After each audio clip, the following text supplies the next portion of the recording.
Welcome to 132 Problems Revisiting Mormon Polygamy, where we explore the scriptural, theological, and historical case for plural marriage. Today, we are taking a bit of a side track from that topic to instead talk about one of the most painful, violent events in Mormon history, and that is Mountain Meadows Massacre.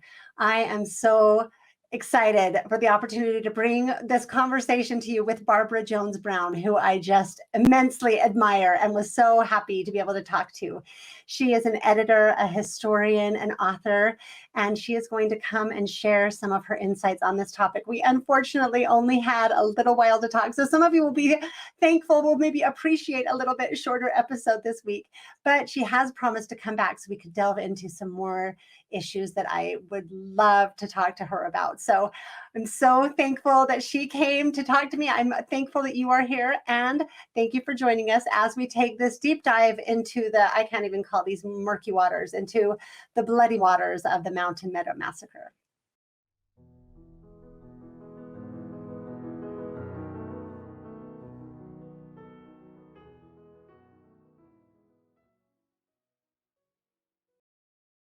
Welcome to 132 Problems. I am thrilled to be here with Barbara Jones Brown today. I'm so thankful that she has agreed to come and talk to me. And I'm so just amazed and thankful for the work that she has done. So we're just going to dive right in.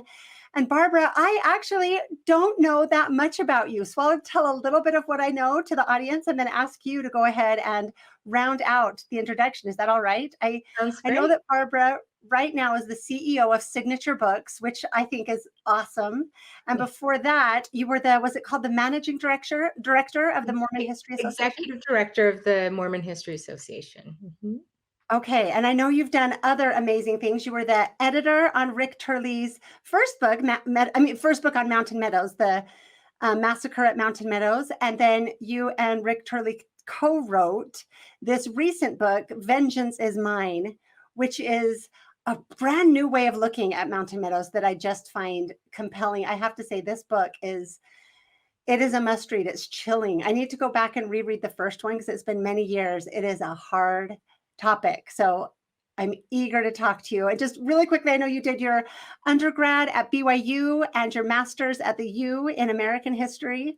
And you have at least 2 children. Is that correct? That's what I know. My husband and I have 5 altogether. So I have 3 stepsons from my husband's first marriage, and then we have 2 girls together. So altogether we have 5 kids and 1 grandchild, and another coming November 30th. So. Oh, congrats. Okay, that's exciting. That's so fun. So anyway, you have had an amazing career, and it's so fun to get to talk to you. So what did I leave out? What should we know about you? That covers a lot of it.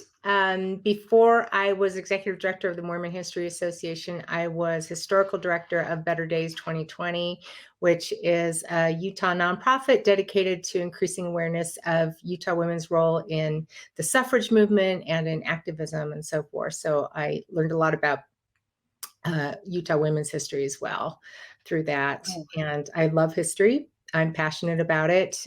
My background is in editing. I used to be an editor for the Ensign magazine and for the New Era magazine years ago, until I started getting interested in history and Mormon history. And then I decided I wanted to become a historian. So went back to school and earned my master's degree in American history. So. Oh, okay. That's good to hear how that happened. So, okay, that's how you got interested in it. And it's so fascinating. So, okay, there's so many directions I want to go talking about this. So Mountain Meadows, did you just get drawn into that topic specifically because Richard Turley reached out to you to be his editor? Is that how? So this is interesting. The first time I ever heard about the Mountain Meadows Massacre was when I was 22. And I actually have the artifact. It happens to be hanging in my office. So I'm just going to go like this for a second and show your viewers that. But so my dad was really into Mormon history and Mormon Americana. So he collected all kinds of historical artifacts and things. And so this that I just showed you was hanging on our wall growing up. And as I looked at it, it just looked like a mountain scene with a wagon company going into a valley. I never really looked very closely at it. But then in 1992, I started looking more closely. And there was a group of these very racialized, inaccurate depictions of Native Americans. And for the first time, I noticed them there in the corner. And so I said, and then I looked at the bottom and it said Mountain Meadows. And I said, Dad, what's Mountain Meadows? And he told me about the Mountain Meadows Massacre, which was just absolutely shocking.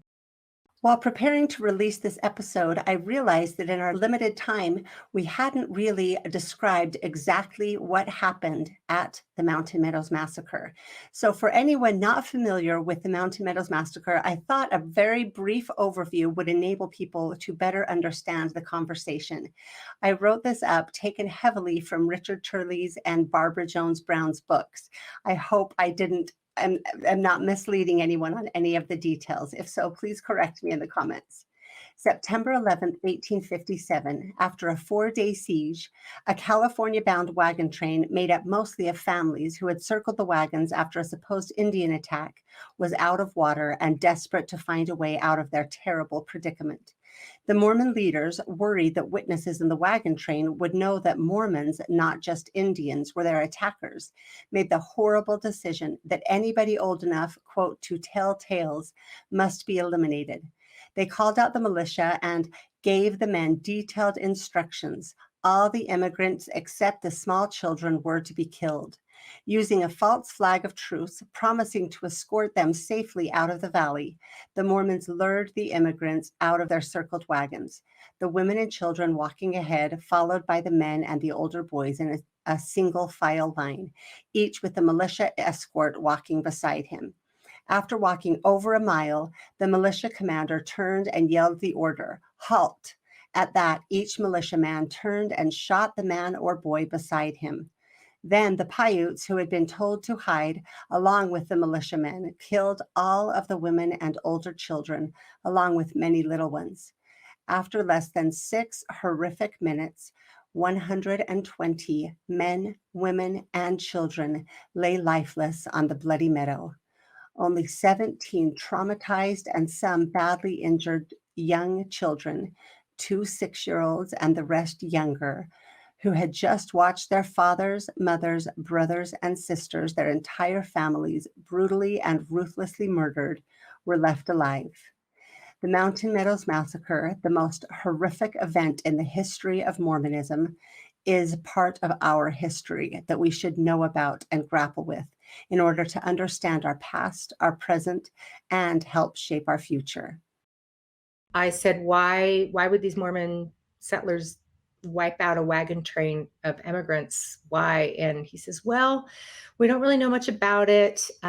Supposedly they had the gun that killed Joseph Smith and poisoned a well in Utah. And I just said, so even if that's true, like, how does that justify wiping out men, women, and children? And he just says, we just don't know much about it. And so ever since then, it was always on my back burner. It was just something I always wanted to learn more about. And so I had turned in a resume to the church history department after I resigned from full-time employment at the Ensign because I had a baby and I wanted to be at home with her, but I still wanted to do freelance work. And so 6 months later, to make a long story short, I got a phone call from Richard E. Turley Jr., who was managing director of the LDS Church History Department at the time, and he was working on this book. And he just said, I want you to come and interview with me for a full-time editing position. And I said, well, what would I be doing? He said, I want you to edit my book on the Mountain Meadows Massacre. And I said, I'll be right in. And so he hired me to work on that book. And so that's how I got into Mountain Meadows. And it was while I was working on the subject and just digging into the primary sources to learn everything I could about it. I decided I wanted to become a historian. I decided I didn't want to simply edit historians. I wanted to be a historian. And so I went back to graduate school to earn my master's in American history. And then Rick asked me to co-author Volume 2, Vengeance is Mine, The Mountain Meadows Massacre and Its Aftermath, which covers everything that, picking up where the first book, Massacre in Mountain Meadows, left off, picking up there and then going all the way through the execution of one of its perpetrators, John D. Lee, and the death of Brigham Young in 1877. Okay. Okay. I love that you, with two little baby girls, started Yeah. a whole new career. That's incredible. That's Yeah, I definitely amazing. had So a very, very supportive spouse who I was working part-time, going to grad school at part-time, and we had these two little girls we were raising. Our boys were a little bit older by then, but very supportive spouse. So that's how I oh, was able that's to do it. fantastic. That's that's so good. That's what it takes, right? It's a team. It So does. It happy you helps. mentioned that. So I want to explain. So I first actually asked Barbara to come on because I was going to do a series on blood atonement. I'm going through kind of Brigham's false doctrines that we've rejected, and one of them is blood atonement. So I had a 3-part series planned, and I wanted one of the parts to be Mountain Meadows, but I I do not know how you studied this so deeply, because I didn't even get in depth into Mountain Meadows, but studying the rest of Blood Atonement got so dark and so heavy. And it was when I finally got into the Timpanogos massacre that I just was like, I can't do it anymore. I just intentionally, even after well over a month of intensive research, I just set it all aside. I still have all of my files, but like, what did studying this do to you guys? It's hard. Yeah. So I should first point out that we address the subject of blood atonement in Vengeance's Mind. And in Yes. fact, we have an incident that is well documented, in which Isaac Haight, who was the state president of Cedar City, and Philip Klingensmith, who's the bishop of Cedar City, in which they carry out blood atonement on a man who is a repeated confessed adulterer with a young girl. So of course that was very wrong, but executing him was not. Extralegal violence was not okay. But so we do talk about it and address it. But what our research found, that the Mountain Meadows Massacre was not a result of blood atonement. Right. Like blood atonement, definitely, that teaching at the time definitely contributed to a mindset of violence. But the motive behind the Mountain Meadows Massacre was not blood atonement. But so I just want to say that first, and then we can get into the motives behind the massacre if you'd like to as well. But studying the violence of the massacre was incredibly difficult. It was an incredibly violent, horrific act of group violence. And how did I get through it? Eventually, I started meeting descendants of victims. And I did not know that this would help me get through it. But as I met descendants of victims of the massacre and just told them how sorry I was for what had happened to their ancestors and how wrong it was what had happened to their ancestors, after I started meeting them and then saying it meant so much to them to hear that from a Latter-day Saint, just saying, I'm so sorry. And then I would say, what can I do for you? And they wanted the story told about what had happened to their ancestors. They wanted their ancestors to never be forgotten. And then they wanted the land at the Mountain Meadows where the remains of their ancestors lie today to be protected in perpetuity. And we achieved that through seeking National Historic Landmark status together, the various groups coming together. So once I realized there was something I could do for the victims, and that was serving their descendants and reaching out to their descendants, and I started doing that, that's how I got through learning about the violence, because I knew I was researching that violence and telling the truth about that violence for them. Oh, yeah. And that's how I got through it. Okay. So did you, while you were backing up just a little, did you feel like you had some sort of trauma from study? Like, was it traumatic for you to study it? Okay.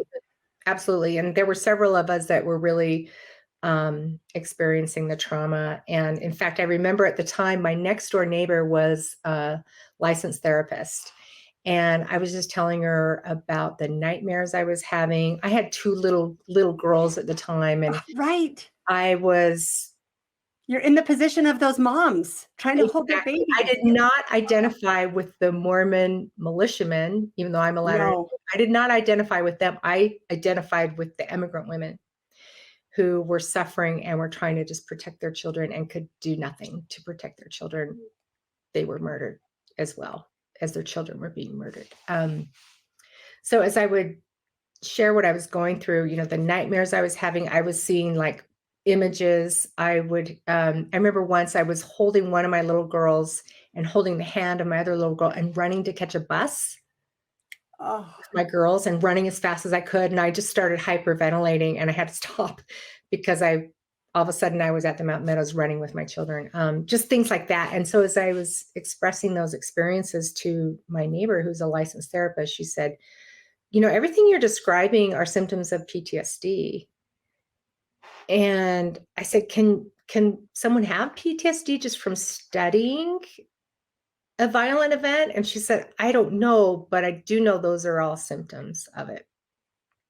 wow. So, but again, once I started meeting folks who were descendants of Yeah. victims and doing those things I described, it went away.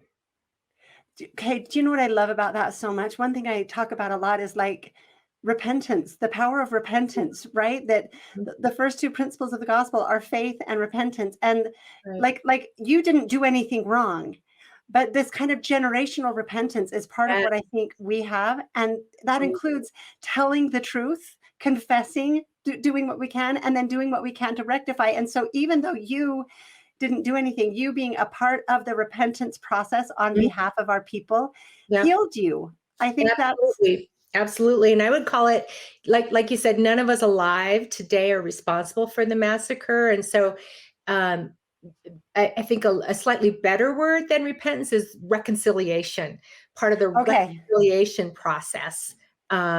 So although I can't repent of committing it, I can reach out to descendants of victims in a spirit of reconciliation and just say, I am so sorry for what happened, recognizing that it was wrong, recognizing that it happened, expressing that sorrow and saying, okay, what can we do today to heal? So yeah, it's Right. a very powerful experience. And it's taught me that not just with Mountain Meadows, but with a lot of intergenerational trauma, the way to heal from it is just starting by acknowledging that something Yeah. happened. Yeah, and telling the truth about it and then expressing sorrow that it happened. Being able to acknowledge that our ancestors and our religious tradition Mhm. Yeah. did things that were wrong Yeah. is, I Yeah. guess that's what for me, that's how I look at it as repentance. Because it's this change of heart, like this change of heart to say, I can acknowledge that that was wrong. Mhm. Mhm. And that that's not who God is, and that's not who I am. And I don't have to say, because that was my people, and because that was my ancestors, I have to try to defend it. That's like, Right. you're Yeah. still trapped in it. Exactly. Yeah. And there's absolutely no defense, no justification. Um, I think too, to truly feel that sorrow for it, you have to understand what happened. And so I was able to express sincere, deep sorrow for what happened because I was studying it. And that's what, readers now, they can take this book and read it and like truly personally feel sorrow for what happened. And so I love speaking about Mountain Meadows. Every time we speak, I just spoke a couple of days ago, every time we speak about it, we have people come to us, and whether they're descendants of perpetrators themselves or just simply members of the church or just simply Utahns, whatever, when they say, oh, I've been reading your book and I'm feeling such incredible sorrow over it, that's when you can truly then say, I'm so sorry for what happened. Okay, I agree. And I want to say, like, people can read this book without reading the first one That's right. first. Yeah. I just did that. And Yeah. it makes you really want to go back and read or Sure. reread the first one. Mhm. But you can start with this one, which in a way I kind of like doing, because you get all of the context Mhm. before the gory details. So you kind of know what was going on, why it was happening, what the like what ended up do you know what I mean? It Yeah. paints it it's really good to understand that full picture and then go back and read about the actual events. Thank And you. so Yeah, that's great to hear because that was our intent. We wanted to write volume 2, though it does a deep dive into the aftermath of the massacre. We didn't want readers to have to read the first one. And so we start on September 11th, 1857 and go forward, but through the use of flashback and summary, we do bring readers up to speed. So you don't have to read both books. But if you do want to do a deep dive, like you're saying, you could also read volume 1. And also something volume 1 has, Massacre at Mountain Meadows has that volume 2 doesn't, is an appendices of lists of the perpetrators who are involved in the crime and lists of the victims as well. So Oh, you that'll be can helpful. that in those appendices that are not in volume 2. Okay, so I wanted to have the hard copy. I should just show everybody, but I have it on Kindle and on audio, on Audible. But I have this right here, so I can show. This is the book, Vengeance is Mine.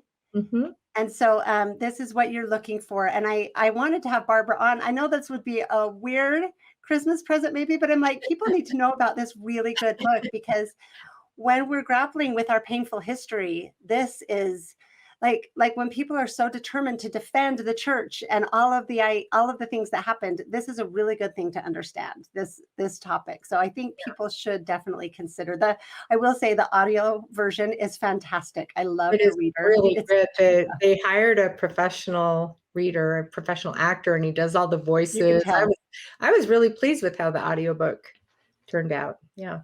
Yeah. So it's really good. So I know we don't have that long, so I want to just dive into it really quickly, because I was glad that you addressed, like you didn't, it didn't feel like a incredibly apologetic book. I went into not at all. Like, it's not at all okay. apologetic. Yeah. Right. Like you include the things that Brigham said. I mean, I know a lot more, but you quote the hard stuff and you go into it. Yep. I love it. Feels very fair and even-handed. You're not sugarcoating, but you're also not like, there have been other books written, like we either want to do an apologetic version or a really accusatory version. So I really liked you giving us the sources. That's what I wish historians would always do, is say, this person said this, you give us a good. Yeah. And I spectrum. think my training, my graduate training in history helped with that, and of course my co-author had the same feeling, but all human beings are biased. That's just part of being human.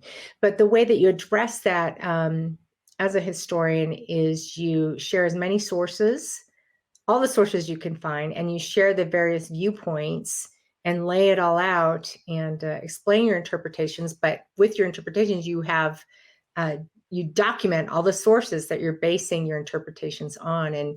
And yeah, we went to the hard places. We shared all of the troubling things, the troubling themes and doctrines like blood atonement that were being taught, and the horrific wrong decisions that were made by people. Yeah. Do you? So we also lay out the context. There's absolutely zero justification for the Mountain Meadows Massacre, no justification whatsoever. But by understanding the historical context, then we can see how something as horrific as this took place.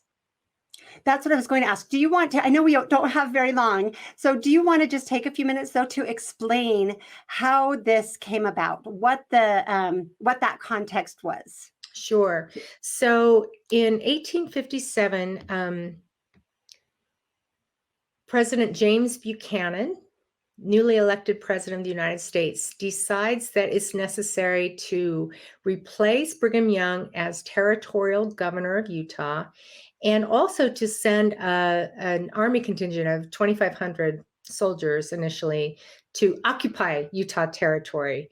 And he makes that decision based on reports he's receiving that Utah is that there's a growing theocracy in the West, which is true. Brigham Young was not only the governor of the territory, he was also president of the Church of Jesus Christ of Latter-day Saints. So, and also there were reports that Latter-day Saints were forming alliances with local natives. Now, of course, that's based on LDS doctrine, that's based on Book of Mormon, that these kind of friendships and relationships would take place. But for people in the East, Americans in the East, they were very suspicious of those friendships and alliances. They were concerned about that. And then also there was a concern about polygamy, which was now being practiced publicly by the Latter-day Saints in Utah. So for all these reasons, Buchanan decides he needs to replace Brigham Young and send an army to make sure that this new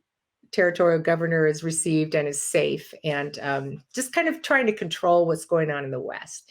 Simultaneously, you have similar kinds of things going on in the South for different reasons. This is, of course, just before the Civil War, but Buchanan decides to try and quell what he perceives as a rebellion in the West.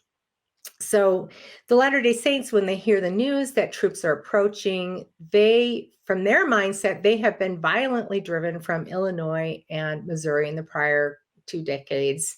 So they react very negatively and with fear. And Brigham Young says, we will let the new territorial governor and other appointees come in, but the troops shall not enter our territories. They shall not occupy Utah. Can I ask you a really quick question about that? Sure, of course. So one thing in my studies that has emerged at times is that the army that was here before, was it Steptoe's army? That was passing through. So the through. army had been in Utah. I'm sorry.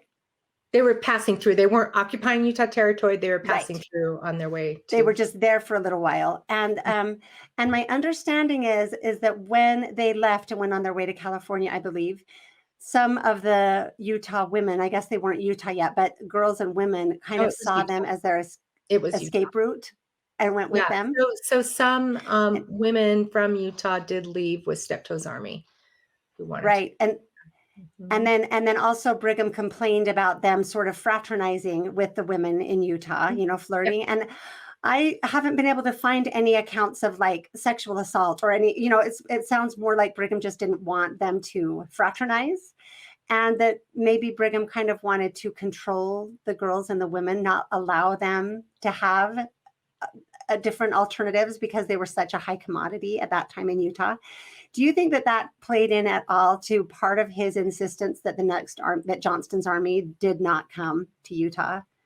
So it's called here's one thing really quick. I just want to correct with people whenever people commonly say Johnston's army, which is like not an accurate term. So I'm just trying to share the word that the actual term was the Utah Expedition was the name of that army that came in. So with the Utah Expedition, I think there was definite concern about, again, you have army coming in and concerned that maybe some Mormon women would have marry the troops, or when these troops would leave, maybe leave with them. So I think that was definitely part of it. I think just in general, I mean, can you imagine today if all of a sudden we heard that the president of the United States was sending federal troops to come occupy our cities today? Right. Yeah, it would be absolutely not, right? Right. Especially this traumatized people. They'd also lost Nauvoo. It had happened again and again. And exactly. I did find quotes where Brigham expected to be chased out of Utah, but then he also expected to go back to Missouri. So I understand. At the same time, I'm sympathetic with the United States. Like when you look at the FLDS, that was a horrible thing that happened, the raiding of the Short Creek Yearning for Zion Ranch, the FLDS group. But at the same time, it's really good that it happened. So it's hard to weigh these things out. They're difficult on both sides. Exactly. And again, as a historian, we just share, this is this viewpoint, this is this viewpoint, and this is why it led to a clash. And then people can make their own judgments about how they feel about it. But so it's easy to understand both sides, the reaction of both sides, from the federal government's point of view and then from the Latter-day Saints' point of view, where they're coming from. So Brigham Young writes in his journal, and again, this is all in our book. We go into it in detail, all of this, but he writes in his journal when he hears the troops are coming, he says, "I feel to be oppressed no more." And that's one of the titles of our chapters is Oppressed No More. So he's determined that the Latter-day Saints will not be driven from their homes again, and determined to not have federal soldiers occupying the territory. Okay. So he comes up with strategies. He and his advisors come up with strategies to keep the troops out and hopefully convince Congress and the president to pull the troops back. So one of those strategies is they send Mormon militiamen into what is today Wyoming to burn the grass on the trails ahead of the approaching troops and their supply wagons. So some people may have heard of these famous Lot Smith expeditions and others where they're like burning the grass on the trail so that their animals are dying, so they can't keep pulling the wagons. They burn supply wagons. They have instructions not to kill anyone, but just to harass the troops and just to stall them on the plains. And in fact, that's exactly what happens. The troops, they cannot progress. They cannot make it into Utah's territories. So they end up wintering on the plains near the burned down Fort Bridger at the time. So that's successful. And then within the territory, Brigham Young is sending advisory letters throughout the territory telling people to preserve their grain, not to sell any of their grain to passing immigrants, to store it in case they have to go into a siege. If the army does make it in, prepare your ammunition, your guns, and be ready for a possible war if the troops do make it in. And then another strategy is Brigham Young knows that the Saints' best leverage is to say, hey, we've been keeping all of these trails that lead to the West Coast safe for emigration because we're here. We are mitigating conflicts between Native peoples and passing immigrants, keeping it so that these trails are still open for emigration. So he starts saying after the troops are on their way, he's preaching this. He's writing letters back east. He is telling reporters all of this. He's saying, if you send troops here, I will say to the Indians no more. I will hold them back no more, but say to them, do as you please. And so again, he's playing on racialized stereotypes of the 19th century that Indians are savages and they are just all hell is going to break loose and they're going to start attacking all of these immigrant trains unless you pull the troops out. Okay. So what we documented is that between September 7th and October 3rd, 1857, multiple cattle raids on immigrant companies that are trailing cattle, multiple raids take place on multiple trains through multiple locations throughout Utah territory. Only one of them goes awry and ultimately leads to the massacre. So, okay, this is super helpful. I wanted people to understand that because I love understanding this context. So Brigham, I want to talk about this part of his strategy because I have to say the more, it's hard to know where to go first, but the more I have studied Brigham Young, the more I feel like I'm kind of starting to paint, at least in my own mind, kind of a character of who he, an understanding of who at least I think he was. And so I think that the idea that he is telling the federal government, hey, look, the Indians are these wild savages, big bad, you need to be so afraid of them. And it's just me keeping them at bay. While what he's actually doing is he's the big bad guy. He's the one attacking the trains. He's the one, if any Native Americans are involved, it's him stoking. He has to try to encourage them to do it. So I don't know if you've seen American Tail. That was a movie I raised my oldest kids on with Fievel Mowskowitz. Oh, anyway, sure. It reminds me of the scene where it's the rat that is keeping all of the cats safe if they pay him enough, right? And then it turns out, no, he's the leader of this gang of cats, right? Yeah. It's that rat, Warranty. He's not a rat, he's a cat. He's their boss. Pay no attention to that little mouse. Just throw down all your money and that kid, and I will personally convince these cats to leave you alone. And that's what Brigham Young is doing. He's saying, hey, I'm your protector, when really what he kind of is the instigator. He's the threat, not the protector. I will say that, he was governor of Utah, and then he was also superintendent of Indian Affairs for Utah. So every territory, every state had a superintendent of Indian Affairs, and that person was had sub-agents who actually were trying to mitigate as they were encroaching on native lands and taking those lands. They were trying to mitigate and make sure that the Native Americans didn't attack, and so they would give presents. They would, and by presents, it was blankets and clothing and food and wagons and so Livestock. forth. And again, this isn't just in Utah. This is happening throughout the West. And also trying to teach Native Americans white man's way of farming. So in other words, trying to make them like white men and trying to integrate them into white men's culture in order to try and keep those trails open and keep that immigration flowing. It was a way to try and pacify Native Americans whose lands and water and everything were being taken. So he and his agents were doing that. They were mitigating these conflicts beforehand. It's just in 1857, he decides to stop mitigating. But then not only that, he is having Indian interpreters, or in other words, interpreters, Mormon missionaries to the Indians who speak these languages, lead local Indians in raiding cattle. Right. That's I guess what I mean. He does say, I don't want a drop of blood to be shed. By doing this, we will win public opinion. Mm-hmm.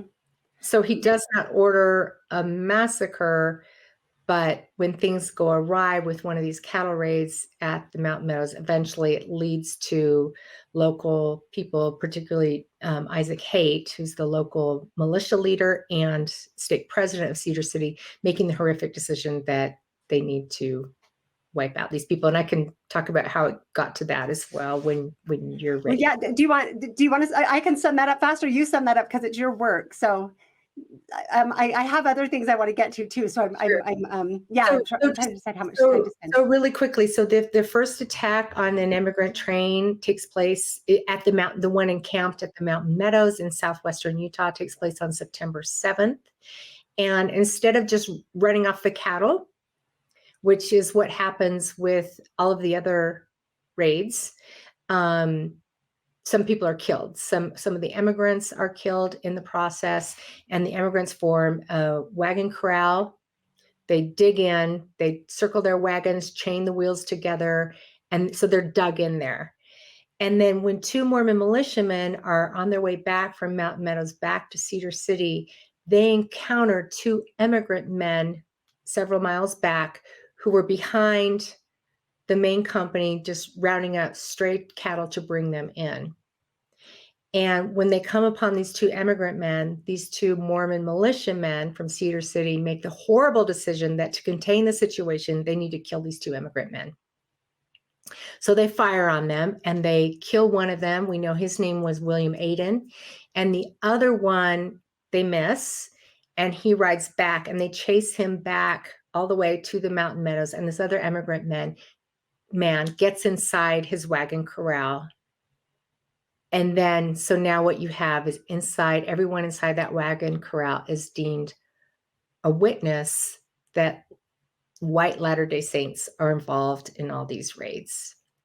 So the necessary story was that it was Native Americans, and the Latter-day Saints are protecting you from the Native Americans. That story then they find out, oh, white Mormons are involved in this attack. Is that why they wanted to kill the two men too? Because the two men would see these two Mormons and say, oh, this is the Mormons doing it. So that's why they wanted to kill them. They feel like, oh, we better contain the situation because otherwise they're going to, but it was just a series of horrible, like a domino effect of horrible decisions. Right. Yeah. It's kind of like a robbery gone bad. Like, I only wanted to go into this house and steal their goods, but they woke up. So now I have to kill everybody. That's kind of, basically, like they were covering their tracks. Okay. Yeah, and so this is coming from the perpetrators' words themselves. This is not us making it up or guessing that this is what they thought. This is what they say. This is why they made this decision. And so that's why they determined to kill everyone inside except those who are too young to tell tales. And so 17 children aged 6 and under, most of them babies and toddlers, were spared the slaughter. Although many That was babies to and wipe out toddlers were also killed. to wipe out the witnesses of what was happening. Yeah. Okay, so they didn't set out with the goal of killing this wagon train, which is but it was they were a people steeped in bloody rhetoric and sometimes steeped in blood. There had already been this really murderous spirit around with their teaching and some of the things that they did. It might be going too far to say that all of these people were steeped in blood and, you know, they're really murderous, but they were definitely, like the doctrine of blood atonement that was being taught by Brigham Young at the time. Made this possible. I guess that's what it is. It was like within the realm of possibility because this had been the rhetoric. The Reformation was awful, the rhetoric from it. Yeah, and it created so you have the Reformation, which is, just to explain that really quick for your listeners, is in 1856 and 1857, church leaders started just preaching really, really strict rhetoric and, you know, trying to increase people's activity in the church and commitment to the gospel. They're saying you need to take plural wives, so they're preaching polygamy.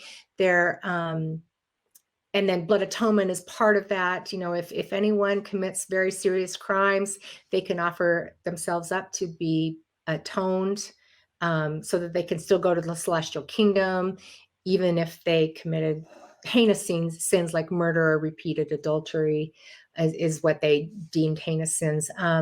So you have and then you have the war, you know, the fear of war. So war hysteria. So you just have a perfect storm of all of these things that came together at the same time. And then these immigrants who were massacred in Mountain Meadows were just at the wrong place at the wrong time. And another thing to throw in that with the Reformation, that part of that grew out of they were in starvation. They had plague after plague and drought, and they were so they were, you know, they were suffering, which probably makes you not at your best. And then they wanted someone to blame for all of this, I'm sure. So yes, I think you're right that it was this perfect. I mean, I shouldn't say I think you're right. I appreciate you describing that way, that a perfect storm had come. And so. Okay, so really what it was this war strategy that I definitely have issues with. I don't think it makes it okay to say, oh, it was this war strategy. I think it was a terrible war strategy that they were doing. I think they were lying. Absolutely, because look what it led to. So clearly, again, Brigham Young did not intend for this to lead to any deaths. And again, we have the quotes from him saying that in the book that are contemporary quotes. But still, if you're encouraging cattle raiding, you know, there can be some consequences. And this was very, very serious consequence in time of war. Yeah. So this is part of why I wanted to talk to you. Part of what I love about you is I do feel like you are just like so just truthful. Just, you know, I love that. And not trying to sugarcoat, but can we talk for a minute about Brigham? Well, did we leave anything out before we kind of expand? Well, I think that's just like a brief overview, and of course, if readers want to learn more, they can dig deep in by reading our book with, you know, a lot more of the document. Yes, we've left everything out. Yes, you're right. I just meant, was there anything massive in the overview that we needed? I think that's a good basic overview. Sure. Yeah. Okay, and I do want to encourage people. I know it's easy to think either I don't want to get into that, or I don't need to know. This book starts out in a way that like grabs your heart. It starts out with Rachel Hamblin and this wagon of these 17 traumatized, injured babies covered in blood coming to her house. And it's the most visceral, like from the beginning. And then all the way, there are some parts in the middle where it's a lot of names and a lot of, you know, really good information, but you don't want to stop because it gets to the end where it is as important and as captivating as the, you know, like this is a book that you should read from start to finish. It's really, really, really well done. So thank you for it, and congratulations on such a good job. Thank you, Michelle. Yeah. But I do want to talk about Brigham Young because I guess the whole focus is, did he do it? Did he not? Did he command it? Did he order it? Right. And that was the focus from day one when it happened. That was what the people that hated him wanted to prove. And even now, that seems to be the debate. Did Brigham order this? Yeah. And I think for me, I have sort of a different, Well, I kind of want to ask first this question from your studies of church history. And do you think Brigham Young, what do you think of him? Maybe that's too broad of a question. I'll just kind of explain. Like, I really Yeah. think he was either had some psychopathy or some sociopathy. I know he was a massive narcissist. I don't think he had the ability to empathize with people that it wasn't convenient for him to empathize with. For example, with women and their incessant whining, right? Or with and so with this wagon train, I know he was really upset about it, but I'm not Upset. What do you mean by it? about Mountain Meadows. I'm sorry. I'm going everywhere. That it happened. He was upset that it happened. Yes. Uh-huh. And I know that we have the descriptions, but I want to kind of give you some of what I see in it and see what you think, you know. But first, I guess my question is, do you think that if he had the information that, hey, this is your war strategy, you're desperate to keep the army at bay and to keep your position, and we have witnesses that it's Mormons, Mm-hmm. do you think he would have said, oh, okay, well, let him go? Or like, do you know what I'm saying? I know that we're not saying he ordered it, but do you think that gives him, do you think he wouldn't have, I guess is my question, if he had been in Haight's shoes, or if he had been there as part of it? Yeah, so that's a great question. That's the first time someone's asked me that, even with all the interviews I've done. So just starting with your first comment on this, Brigham Young is a super complicated person, as are most humans. But yeah, there are times that I'm just like how he's talking about women, and just telling them to just accept polygamy and get over it. And it, as they're traveling across the plains, I've read those accounts, those statements too, and it's really troubling. There are times I just am really troubled by a lot of things he says. Absolutely. There are other times where he says or does something that's really tender and sweet. So he's complicated. And so I want to clarify that it he seems says or does, and I'll be like, oh my gosh, that is so tender, but there's a lot of times he says or does things and I'm like, yeah. So he's a complicated. And can I clarify that one point? Just Sure. sorry, but like my Yeah. study of narcissism, which life has forced me to do, they can be really empathetic when it doesn't hurt them to do so. Do you know what so I haven't seen Brigham Young choosing empathy at his own expense necessarily. Yeah. Anyway, I wanted to clarify. That's kind of how I see it. Sure. Yeah. And I'm not a psychologist or, qualified to like analyze somebody psychologically. I'm sure that there are others who are, yourself and others. So I wouldn't know if he's a narcissist as well. I would just say he's a very, very complicated person, who, and we kind of talk about this in the book. When we're characterizing him, we're talking about, he's saying some really violent things, and on the other hand, he was tenderly caring for his first wife as she died from TB, and did the same for his own mother, and then became a father figure for his siblings. And yeah, he's complicated. But do I think he would have said, oh, okay, yeah, there's witnesses that know about this, go ahead and wipe these people out? I don't think so. I don't think, Brigham Young had lots of faults, but no, I don't think he would have said wipe out a lot of. That goes against his beliefs, right? The Mormon belief system, which he preached, is if you murder people, you cannot go to the celestial kingdom, right? That's part of their doctrine. Yeah, it is. Yes, I think he would have ordered, particularly the slaughter of women and children. And that was, I'm totally asking you to speculate. So I didn't mean to put you in it. I'm sorry about that. I guess I've never been asked it before, but if he had known, would he have? Yeah, no. Mm-mm. I guess my question is how important this strategy was to him, and how he didn't seem troubled by the morality or immorality of it. Of encouraging cattle raiding. Yeah, with having to say it's the natives and we're protecting you. Yeah, and having that be blown, it's hard for me to think he wouldn't prioritize that over just about anything. And then would in my opinion, he kind of finds ways sometimes to justify things that are inconvenient to him.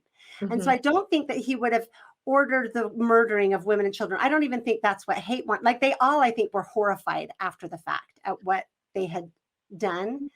Oh, you don't? Oh no, am I wrong? Okay. I thought there were quotes about, I didn't say to do it, you said to do it. Like, they even immediately were trying to blame each other. There is that, but like initially on the Sunday after the massacre, I mean, you have 50 to 60 white militiamen that participated, right? And they represent a broad spectrum of different kinds of people, different reactions to it afterwards. So you can't like put them all, paint them with one brush, right?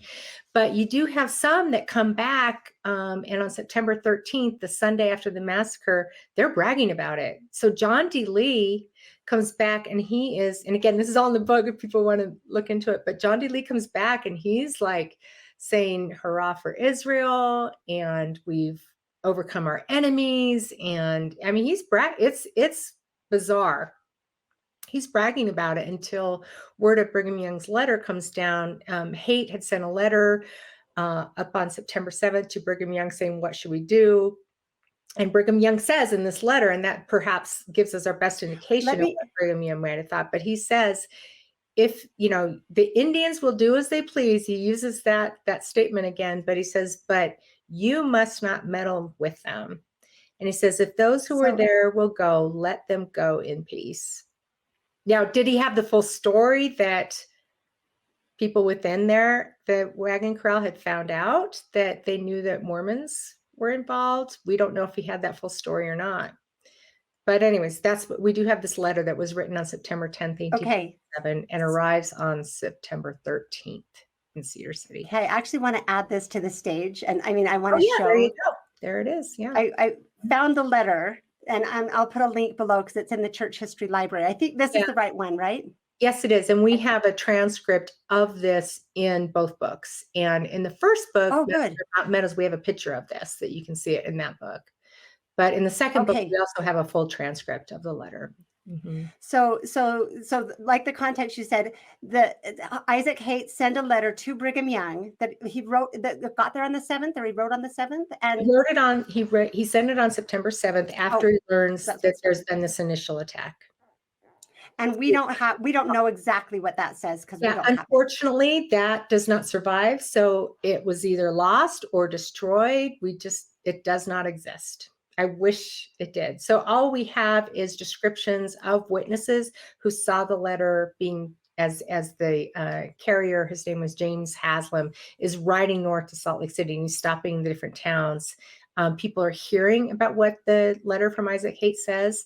And so they're summarizing it in their journals and so forth. So that's all we have. Unfortunately, we don't have the original. But what they're saying is that a group of immigrants have been stalled on the plains, or that they're under attack at the Mountain Meadows. They're under siege from Indians.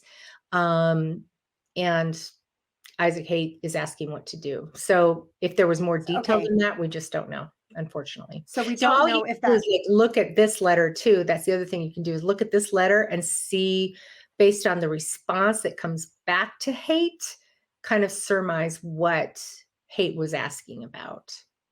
Right.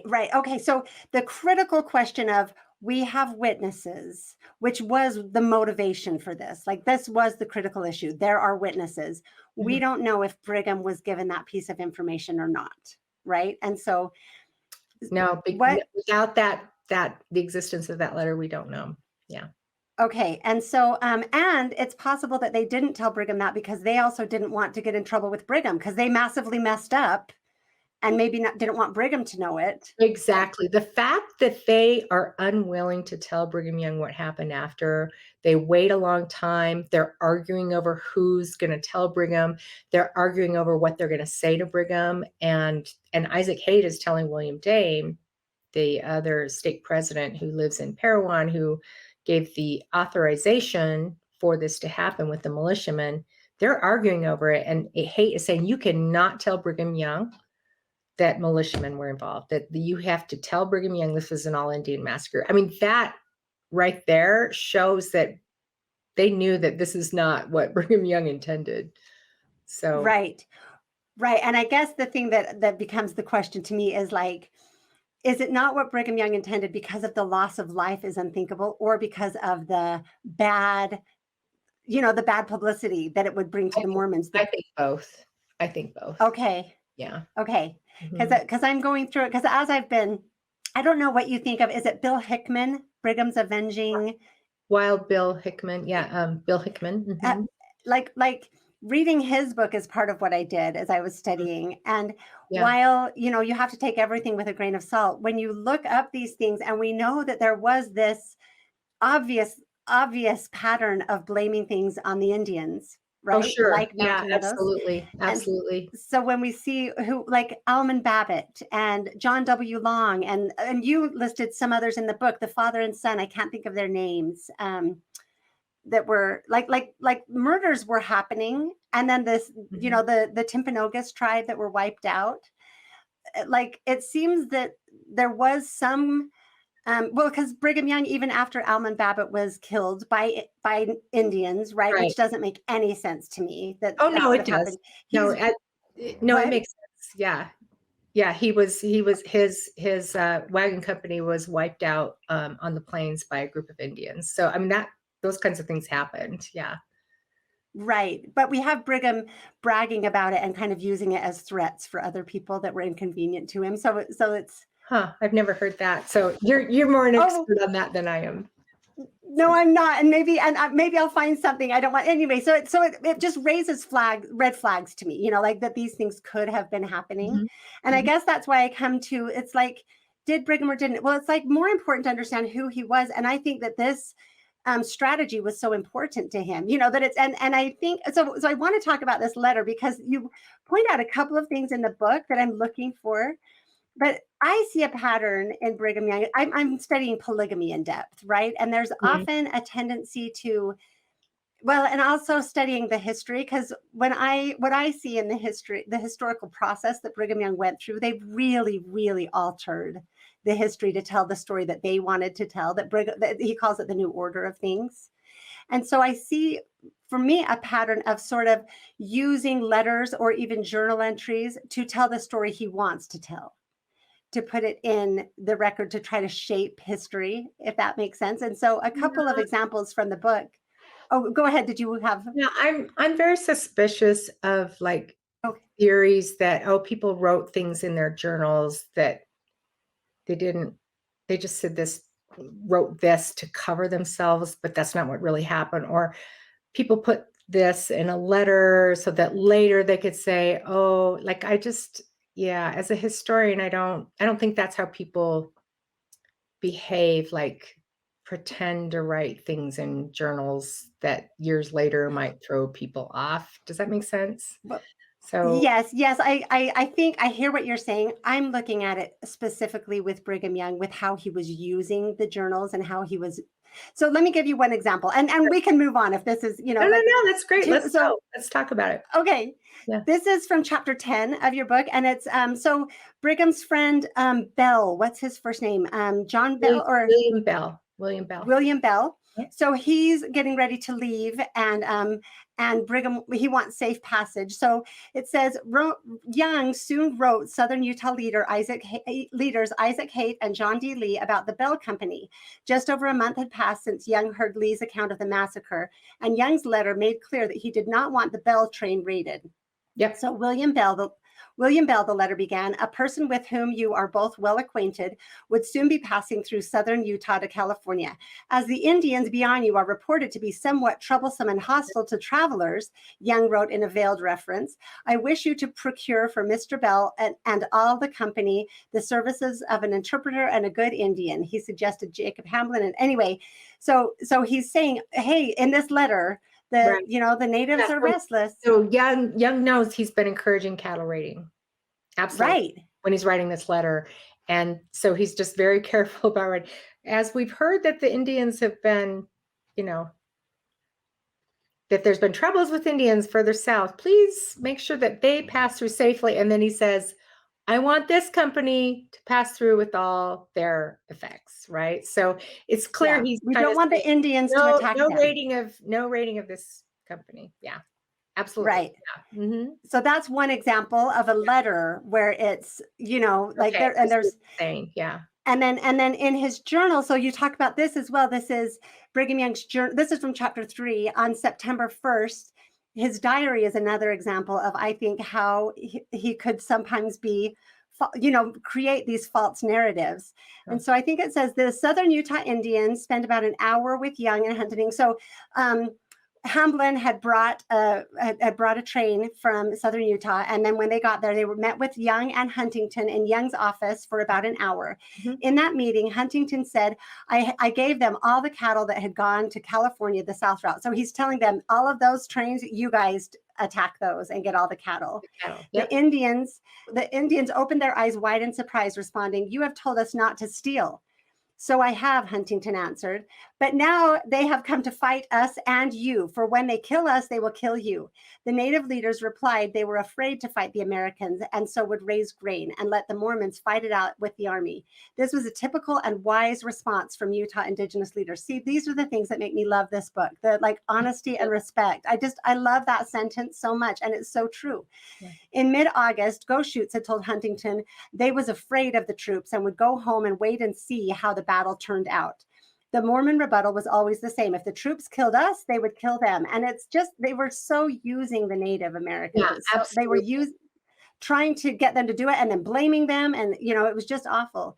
And so this is they kill us. Yeah, sorry. This is a point we make in the book, and also when we speak that Native Americans were also victimized. Yeah, I think so. Because if they kill us, they would kill them, Huntington said. I told them that they and the Mormons was one, but the Lord had thrown out the Gentiles away. So this is the part. Though the Native leaders expressed reluctance to fight, Young recorded in his September 1st diary, "A spirit seems to be taking possession of the Indians to assist Israel. I can hardly restrain them from exterminating the Americans." Mm-hmm.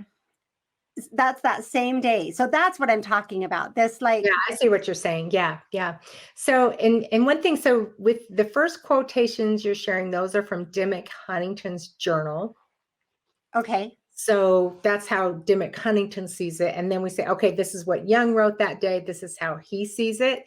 So was Huntington, who was translating, Young didn't speak these native languages, did Huntington then turn to Young and say, "Oh yeah, they're going to go do this"? We don't know. Oh, okay. But yeah. Okay. So whether Young, that's what he really believed, or whether he's just like, well, I think this is what they're going to do, is just, you just can't be clear. You can only just say what they wrote, and right. And I guess I see the pattern of how I think that Brigham Young shaped narratives intentionally to try to tell his story.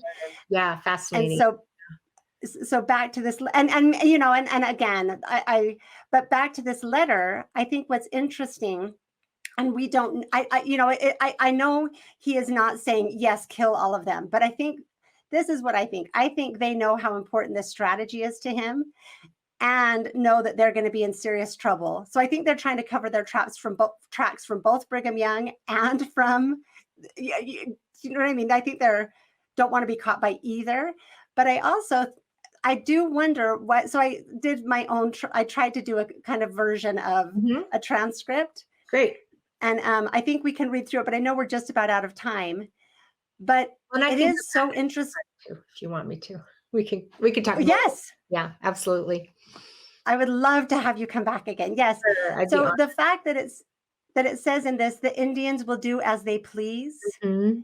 And, it's very, why did he write that? Because they both knew that the Indians were not attacking, that they were. Because even, we have Brigham's journal entry saying, "I can barely hold them back." But even on the at the scenes of these crimes, like the Native Americans were hesitant, right? They kind of had to be pushed along often by the Mormons to do what the Mormons wanted them to do. Yeah, and that's where I find that term that Indians will do as they please, or in this letter, the Indians we expect will do as they please. So this is that phrase that's been coming up again and again and again as Young is expounding on this strategy. So in his August 16th address in the Salt Lake Tabernacle, he says it over and over and over again. I will no longer hold the Indians back if the troops come here, but I will say unto them, go and do as you please. So, and then he's writing this in letters to Washington. He's saying it to William Bell. He's like, so he's using that phrase over and over and over again. So that's where that phrase comes from.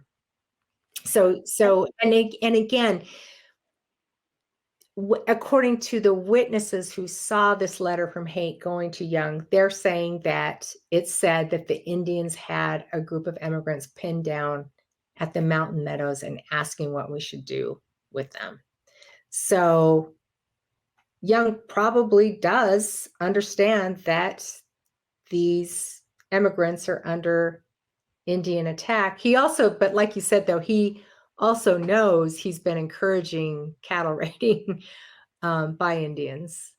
So I think so that he's kind of being careful. You're right. Like he's not like going out and saying, well, yeah, this is part of my policy. I know we've been encouraging this. He's not being real forthcoming that way. Yeah. So there's a lot in between the lines. You're right. Him writing in a letter. So we just have the letter he wrote to Haight and Lee saying, hey, I don't want the Indians to attack this wagon train. Yeah. In November. Right. Mm-hmm. And now we have this letter to Haight and Lee, right? To Haight saying the Indians will do as they please, but I don't want any Mormons involved in it. So it feels to me that it's like, there are other parts of it that I can't explain, but that's the main sentence that I'm like, that's problematic. Because they both know that the Native Americans aren't doing this. He's saying, if you there are Native Americans involved in this attack on September 7th. Right. Yeah. But it was wasn't it like what weren't they involved in it because the Mormons asked them to be involved in it and encouraged? 100%. Yep. Absolutely. Yeah. Mm-hmm. And so that's what I'm saying. Like, it wasn't the natives doing this. It was it was the Mormons doing it, being blamed on the Native Americans. Right. Yeah. The Mormons. And again, with Mormons, many of these Paiutes were probably baptized Mormons. That's why I'm really careful to say white Mormons. But yeah, so the white Mormons were instigating and orchestrating this. Absolutely. 100%. And they are, and we have the various accounts from Native Americans who, when they're interviewed about this, they say, they came to us and asked us to come be involved in this so we could get all the cattle and the spoils. And then they felt like they got ripped off after the fact anyway. They didn't break them in there. Yeah. Okay. Yeah. So I have so many more things. I know that you are an expert on post-manifesto polygamy, which I'm just dying to talk to you about. Sure. But I know that too. Yeah. Well, you're out of time for today, though. Is that right? Yes, for today, but I'm happy to come back and do it. I would love to have you come back. Can I ask you one question in closing? Of course. One thing that I'm trying to help, like, I agree with you so much. Like, we don't need to be afraid of our history. We need to look it in the face. And you use the word reconcile. I use the word repent, like we need to accept it and grapple with it and see what it teaches us in a huge part so that we don't perpetuate it, right? When we keep denying it, we're mistakes of the past. Absolutely. Mm-hmm. Yeah.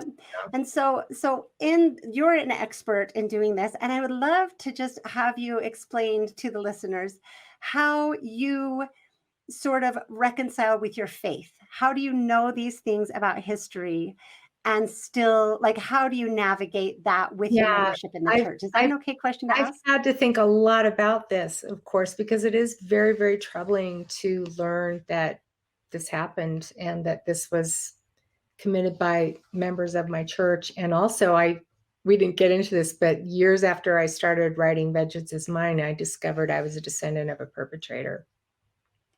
Oh, that's heavy. Okay. Yeah. So as a historian of American history, I'm also incredibly troubled by our history of slavery and the enslavement of Black people. It's hideous. Anyone who studies history, it's hideous. I'm deeply troubled by the genocide that We didn't talk about the Battle Creek that was committed massacre. against Native Americans. I'm deeply troubled by continued racism in our country. But yet I'm an American, and yet I love my country, and I will always be an American. And so studying the history of my church is no different. There are things about my church's history I'm just appalled by. Primarily the Mountain Meadows Massacre, the racism. I mean, there's so much in our church's history, our nation's history, and world history that is really troubling, and that I condemn. But it's still my identity. I'm still a Mormon. I'm still an American. I'm still a human. The important thing is just being willing to learn of these things and condemn them and be against them, and then just call them out as these things happen and they were wrong, and standing against them. Today, like I stand against extremism in all its form. I stand against racism. So that's how I deal with history, all history, if that helps. That's beautiful. So, and I think another thing I like to remember is that it's not the whole story. It's part of the story, but Right. it's not the whole. Nobody is only their worst characteristics or their best characteristics, and no institutions either. Yeah. I mean, there are so many things about my church that I love, my church's history. There are so many things about our nation's history that are, I mean, even with all of the hideous things that have happened and continue to happen in the United States, it's still a wonderful country. And I'm so grateful for the freedoms that I do have here. Do we have a long way to go and things to change? Of course. And do we need to continue to stand up for what is right? Absolutely. And hopefully continue to make changes for the better. So yeah, history is messy, and we just, the main thing is just to not be afraid of history. It is what it is. Don't be afraid of it. And just be willing to learn about it and grapple with it, engage with it, and be willing to just be sorry for things that were done wrong in the past. That was beautiful. Thank you so much. And thank you for giving me so much of your time. And I hope to talk to you again. Thank you for having me. And I'd love to come back and to talk more, Michelle. I so appreciate Barbara's straightforwardness and honesty and just her curiosity, all of these things. I really love talking to people like this and appreciate the work that they do. I'm really thankful that she was open to let me bring forward some new ideas or perspectives and things that we talked about. I know that I would have loved to talk to her for 3 hours. So I'm really looking forward to our next conversation. And I want to, again, thank all of you who are sticking with me on this journey. I know many of you are very eager for the temple episode. My hope is that I can get it ready to do next week. That might be tricky. There's a lot going on behind the scenes, but with any luck, I'll have that. If not, I have a fantastic 2-part conversation with my friend Whitney Horning that I think, well, I love it. I loved talking to her for over 4 hours, and I hope that you will all like it as well. And then the temple episode will be after that. Well, the endowment episode, I still have multiple episodes to do on the temple. I am buried in topics. So anyway, thank you for sticking with me. Please know that I am working as hard as I possibly can to bring these out as quickly and as thoroughly as I possibly can. So thank you again for your support, for your viewership, and thank you to those who have helped and donated. I appreciate it more than I can say. So thanks for being here. I will see you next time.